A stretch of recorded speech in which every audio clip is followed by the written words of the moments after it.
안녕하세요. 김도경 목사입니다. 하늘 양식을 사랑하시는 여러분들 모두에게 하나님의 은혜와 평강이 함께 하셨으면 좋겠습니다. 자, 오늘 우리가 나눌 말씀은 요한복음 21장 15절로 19절, 요한복음 21장 15절로 19절입니다. 제가 읽겠습니다. 그들이 조반 먹은 후에 예수께서 시몬 베드로에게 이르시되 요한의 아들 시몬아, 내가 이 사람들보다 나를 더 사랑하느냐 하시니 이르되 주님, 그러하나이다. 내가 주님을 사랑하는 줄 주님께서 아시나이다. 이르시되 내 어린 양을 먹이라 하시고 또 두 번째 이르시되 요한의 아들 시몬아, 내가 나를 사랑하느냐 하시니 이르되 주님, 그러하나이다. 내가 주님을 사랑하는 줄 주님께서 아시나이다.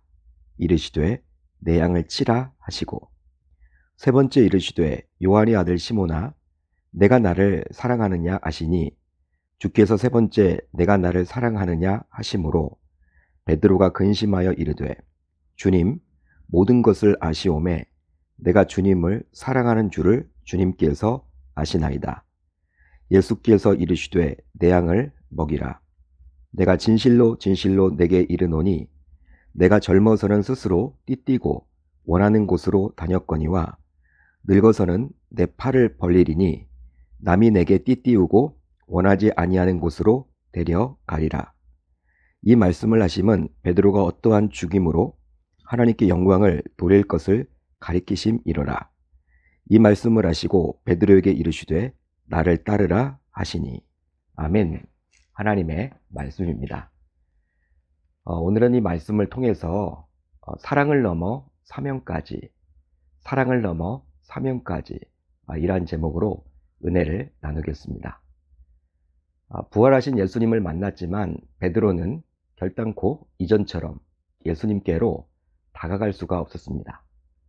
왜냐하면 어떤 상황 속에서도 예수님을 지키겠다며 호언장담했건만 결국은 예수님이 신문을 당할 때 예수님을 모른다고 부인하고 심지어 저주까지 했기 때문입니다. 그것도 무려 3번씩이나 말이죠. 따라서 어제도 잠시 살펴보았지만 베드로와 그의 동료 6명은 제자가 되기 전에 살던 디베랴 호숫가로 가서 다시금 예전처럼 물고기를 잡으며 살아가려고 했습니다. 하지만 예수님은 그런 그들을 결단코 포기하지 않고 그곳까지 쫓아가서 그들을 친히 만나주셨죠. 특별히 친히 요리사가 되셔서 시장한 그들에게 아침을 해서 먹였습니다. 이런 예수님의 모습을 통해서 엘리야 선지자가 갈멜산 영적 전투에서 승리를 거둔 이후 이스라엘의 이세벨 왕비가 엘리야 선지자를 죽이겠다고 협박하자 이 협박을 듣고 큰 낙심이 와서 광야로 가서 노뎀나무 아래에 앉아서 죽기를 간구했을 때 하나님이 보낸 천사가 숯불에 구운 떡과 물을 주어서 엘리야를 먹였던 사건이 떠오르도록 합니다. 그 사건을 떠올리게끔 하죠. 열왕기상 19장에 나오는 이 사건을 보면 놀랍게도 낙심한 엘리야에게 하나님께서는 기도하라고 하지 않으시고 회개하라고 하지도 않으십니다. 그냥 아무런 말도 없이 충분히 배불리 먹이시죠. 그런 다음에 충분히 재웠습니다. 한마디로 다운되어 있는 영적인 그러한 부분들 뿐만 아니라 육적인 그러한 필요까지도 채워주셨던 것이죠. 우선적으로 육적인 필요를 채워주셨습니다. 여러분, 어떤 분들, 더욱이 신자들 가운데서도 육체를 경시하는 분들도 있곤 합니다. 그래서 무조건 문제가 생겨서 어려움을 당할 경우 영적으로만 접근해서 기도와 금식으로 문제를 풀 수 있다고 여기곤 하죠. 그래서 기도하라고, 금식하라고 주로 권면을 합니다. 자, 그렇지만 오늘 말씀을 보면 베드로를 찾아가서 우선 먹이신 것이나 엘리야를 찾아가서 우선 먹이신 것을 볼 때 영육을 분리해서 영적으로만 접근해서는 결단코 아니 될 줄로 믿습니다. 영과 육은 연결되어 있고 붙어 있기 때문이죠. 결국 이렇게 충분히 배불리 먹고 이제 엘리야는 힘을 얻어서 다시금 자신의 사명을 깨닫고 다음과 같이 행동하게 되었는데요. 이에 일어나 먹고 마시고 그 음식물의 힘을 의지하여 40주 40야를 가서 하나님의 산 호렙에 이르니라. 자, 그렇다면 예수님이 주신 아침, 즉 조반을 먹고 베드로는 이제 어떻게 되었을까요? 베드로는 엘리야와는 분명히 다른 상태였습니다. 바로 베드로는 엘리야와는 달리 예수님을 친히 배신하고 배반하고 심지어 저주했기에 예수님을 볼 면목이 없는 상태였죠. 그러다 보니 하나님께서 주신 음식을 먹는다고 해서 사명이 바로 회복되는 것은 결단코 아니었습니다. 따라서 오늘 본문을 보게 되면 예수님은 이런 베드로와 단독으로 만나서 이야기를 해주시죠. 그런데 예수님은 시몬 베드로를 향해서 오늘 말씀을 보게 되면 요한의 아들 시몬아 라고 부르십니다. 우리가 복음서를 통해서 잘 알 수 있듯이 마태복음 16장 이후로 예수님께서는 시몬을 향해서 베드로, 즉 반석이란 뜻이 담긴 페트라라고 부르셨습니다. 그런데 부활하신 이후로 유독 이 자리에서 자신이 지어준 베드로, 페트라가 아니라 그 이전의 이름인 시몬으로 예수님은 부르고 있다는 것이죠. 여러분, 아마도 이 호칭을 베드로가 듣는 순간 베드로는 충격을 받았을 것입니다. 예수님께서 과거의 이름인 시몬으로 나를 부르고 있구나. 분명히 예수님께서는 반석이란 뜻이 담긴 페트라, 즉 베드로로 이름을 새롭게 지어주셨는데 난 반석처럼 단단하게 주님을 믿고 지키지 못하고 그냥 상황에 따라 예수를 쉽게 부정해 버렸구나. 내 책임이 참 크다. 그러게 나의 이름을 예수님은 베드로가 아니라 시몬으로 부르고 있는 거구나. 아마도 베드로는 이런 식으로 스스로 생각했을 것입니다. 하지만 예수님은 베드로에게 시몬으로 부르고는 있지만 그의 잘못을 더 이상 캐묻지는 않았습니다. 아마도 제가 예수님이라면 베드로에게 꼬치꼬치 깨물었겠죠. 야, 어떻게 너가 그럴 수가 있느냐? 너는 분명히 다른 제자들은 다 나를 버리더라도 끝까지 나를 지킨다고 하지 않았느냐? 라며 베드로를 책망하고 질책했을 것만 같아요. 하지만 예수님은 결코 그런 식으로 베드로를 다그치지 않았습니다. 바로 이미 죄책감과 자괴감으로 모든 사명을 잊고 숨어 지내는 베드로로 하여금 스스로 깨닫도록 하기 위해서였죠. 그러면서 이제 예수님께서는 베드로와 대화를 시작하셨는데요. 바로 베드로가 3번씩이나 자신을 부인했기에 자신도 3번씩이나 베드로에게 질문을 던짐으로 베드로의 죄책감과 자괴감을 친히 치료하고자 했습니다. 자, 그렇다면 이런 예수님의 모습을 통해서 우리는 무엇을 생각해 볼 수 있을까요? 바로 예수님은 3번 사랑에 실패한 제자지만 그 제자에게 3번씩이나 다시 사랑의 고백을 할 수 있는 기회를 주셨습니다. 한마디로 우리가 그분을 포기해도 그분은 우리를 결단코 포기하지 않으신다는 것이죠. 그 이유는 바로 우리를 지극히 사랑하시기 때문입니다. 그러기에 사도 바울은 사랑에 대해서 다음과 같은 정의를 내려주기까지 하죠. 자, 고린도전서 13장 4절로 7절을 볼까요? 사랑의 정의에 대해서 바울은 이렇게 이야기를 합니다. 사랑은 오래 참고, 사랑은 온유하며, 시기하지 아니하며, 사랑은 자랑하지 아니하며, 교만하지 아니하며, 무례히 행하지 아니하며, 자기의 유익을 구하지 아니하며, 성내지 아니하며, 악한 것을 생각하지 아니하며, 불의를 기뻐하지 아니하며, 진리와 함께 기뻐하고, 모든 것을 참으며, 모든 것을 믿으며, 모든 것을 바라며, 모든 것을 견디느니라. 아멘. 가장 첫 번째로 바울은 사랑은 오래 참는 것이라고 정의를 내려주고 있죠.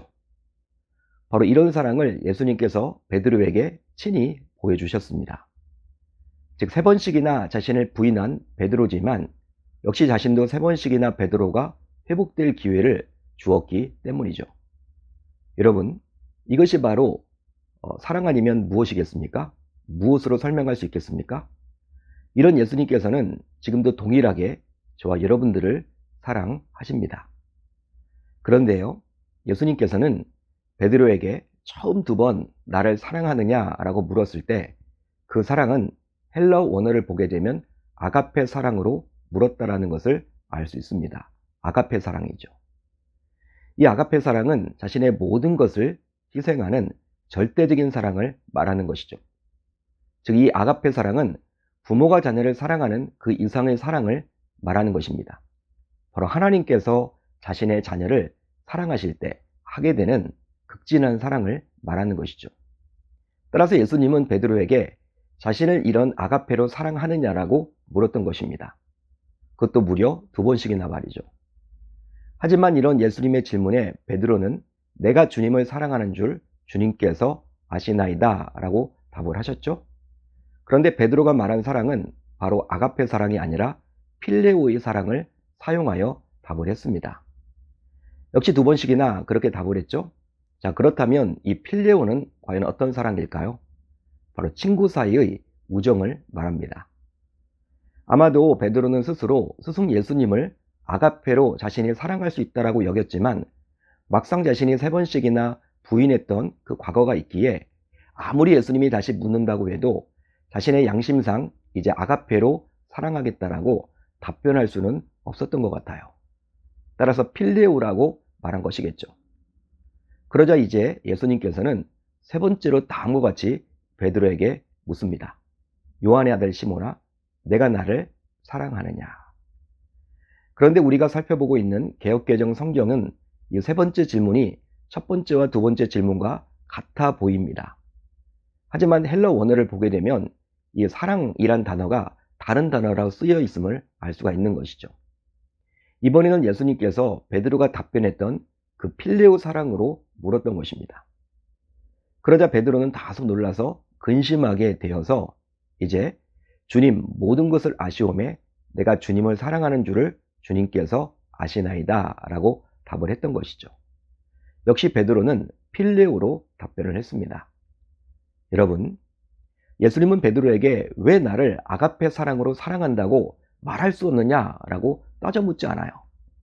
오히려 자신이 친히 사랑의 눈높이를 낮추어서 베드로가 최선을 다해서 사랑해 보겠다라는 그 필레오 사랑으로 묻기까지 했죠.